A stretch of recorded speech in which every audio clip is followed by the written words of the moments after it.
Bonsoir à tous. La série donc à nouveau presque au complet. 4 de ses membres du Parti UNIR, vous l'avez appris, démissionnés de la Commission électorale nationale indépendante.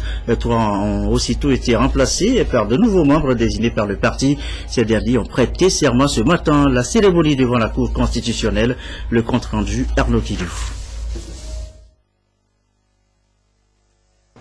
Je jure solennellement de remplir... Au cours de cette audience, Agbo Yaoubloua, Bidamo Abli et Payaroa Poupessi ont juré solennellement devant la Cour constitutionnelle de remplir fidèlement et en toute impartialité leur rôle de membre de la Commission électorale nationale indépendante CENI. Conformément aux articles 14 et 15 du Code électoral, les 3 nouveaux membres vont remplacer les 4 démissionnaires du Parti UNIR au sein de la CENI en attendant la nomination du 4e dans les prochains jours. Après donc la lecture du serment, le président de la Cour constitutionnelle, Abdou Assouma, a pris acte et a renvoyé les 3 récipiendaires à leurs fonctions.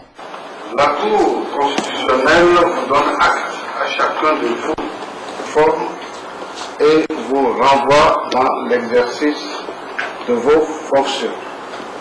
Dit qu'il en sera dressé procès verbal pour valoir ce que de droit. La Cour vous félicite et déclare lever l'audience de ce jour. C'était en présence du chef du gouvernement, Kwesi Selagodi Aoumezounou, du président de l'Assemblée nationale, Tamad Ramani, des membres du gouvernement, ainsi que des présidents des institutions de la République.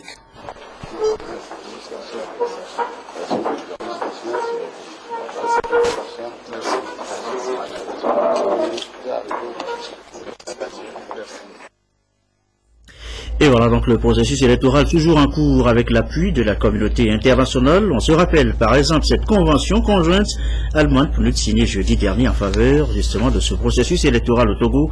C'est donc dire notre pays entretient de bonnes relations internationales. Le Togo et les relations internationales, on en a parlé ce matin à l'université de Lomé. Étudiants de Isika et professeurs ont échangé sur le sujet à l'occasion des 10 ans de l'Institut Florence Koué-Passé. Clarisse Atikle. La communication internationale, élément de visibilité des États, a été présentée dans toute sa dimension aux étudiants par le professeur Christian Agbobli, spécialiste en communication sociale et publique de l'Université de Québec au Canada. C'est un espace d'échange initié par l'Institut des sciences de l'information, de la communication et des arts ISICA afin de permettre aux étudiants et professionnels de la communication d'avoir une connaissance plus élargie sur cette notion. Comme toute connaissance, on a besoin de connaître tout, surtout si vous vous dites communicateur, il faut aborder toutes les problématiques, il ne faut pas laisser une partie des choses ou se contenter de ce qu'on a à l'interne seulement. Donc c'est la raison fondamentale. C'est toujours bon d'apprendre, de connaître, de toucher à tous les aspects. Le Togo mène sa communication internationale par son appartenance à des organisations internationales comme l'ONU, la francophonie et autres. Mais davantage d'efforts doivent se faire selon le conférencier. Aujourd'hui, eh bien, il y a l'état des lieux à faire, il y a aussi des propositions à soumettre pour améliorer cette communication internationale. Parce que vous n'êtes pas sans savoir que le Togo, eh bien, c'est un tout petit pays qui n'a pas une présence importante à l'échelle internationale, même si elle est présente dans différentes organisations internationales.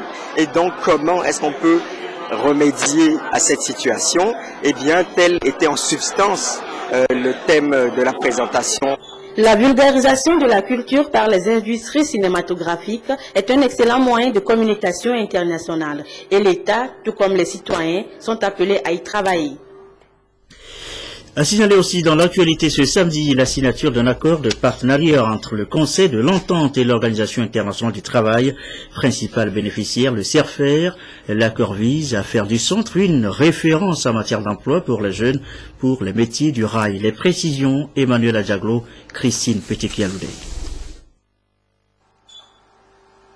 L'une des grandes décisions de la réunion des ministres des infrastructures du Conseil de l'Entente est la redynamisation et l'autonomisation du Centre régional de formation pour l'entretien routier CERFER.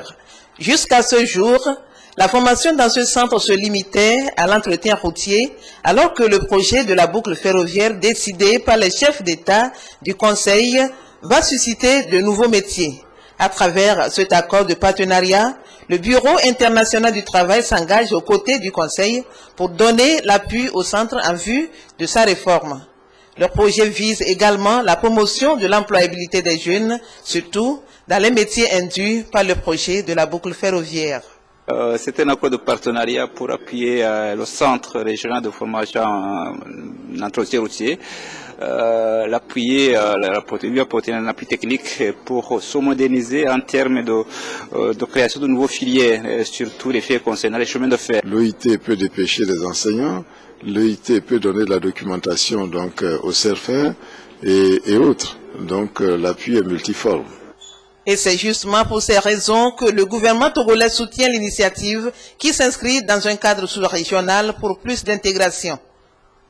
Je voudrais, au nom du gouvernement, remercier l'OIT à travers son directeur régional ici présent pour cet accord. Et nous espérons que les décisions que nous venons de prendre, en fait les propositions de décisions qui seront soumises au prochain sommet des chefs d'État du Conseil de l'Entente vont sûrement ouvrir la voie de la modernisation à notre institution commune. D'ici à 2025, le CERFER doit devenir un centre de référence en Afrique. Il aura à accueillir davantage d'élèves qui seront formés au-delà de la licence. Une politique de diversification de ressources et d'extension vers la boucle ferroviaire, voilà tracer l'avenir à moyen terme du CERFER. Outre les métiers du rail, on note aussi une forte propension pour les métiers de secrétariat bureautique, de maintenance informatique, l'entrepreneur aussi. Ils sont d'ailleurs 578 jeunes, tous pensionnaires de l'ONG AMET, association de mieux-être pour tous, à recevoir leur diplôme de fin de formation dans les différents secteurs cités. Des récipiendaires pour la plupart des orphelins démunis recueillis par l'ONG. La cérémonie, le reportage de Medina Bacha Salabi.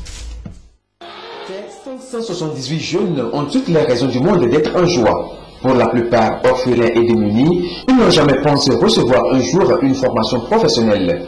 Aujourd'hui, c'est chose faite. Grâce à l'accompagnement de l'ONG AMET, association mieux-être pour tous, ils ont pu recevoir une formation en secrétariat bureautique, en maintenance informatique et en entrepreneuriat, et ce gratuitement. Désormais outillés, ils se disent aptes à entrer dans la vie active. Après de dur labeur, nous avons aujourd'hui ce qui atteste qu'on a fait une formation dans un centre et nous sommes aptes pour travailler n'importe où. Aujourd'hui, c'est comme une porte qui s'ouvre pour nous parce qu'avec ce diplôme, nous pouvons postuler à des offres d'emploi. Et puis, entrepreneur que je suis maintenant, je me dis que je suis apte à créer une entreprise. Cette 16e promotion porte à plus de 6 000 le nombre de jeunes formés par l'ONG AMET depuis sa création en 1994. Il s'agit d'une initiative privée qui vient accompagner les efforts du gouvernement dans sa politique d'éducation et de formation de la jeunesse togolaise, ont relevé les intervenants. Ceux-ci ont exhorté les jeunes récipiendaires à avoir un esprit créatif et surtout l'amour du travail bien fait, des qualités qui leur permettront d'être compétitifs sur le marché de l'emploi. C'est la volonté d'aider son prochain, d'aider ses frères, ses enfants, leur permettre aussi de gagner leur vie, de devenir des gens qui vont servir notre société. L'ONG AMET œuvre dans la lutte contre la pauvreté au Togo à travers la formation professionnelle de jeunes et des adultes et l'octroi de microcrédits à l'endroit des couches vulnérables.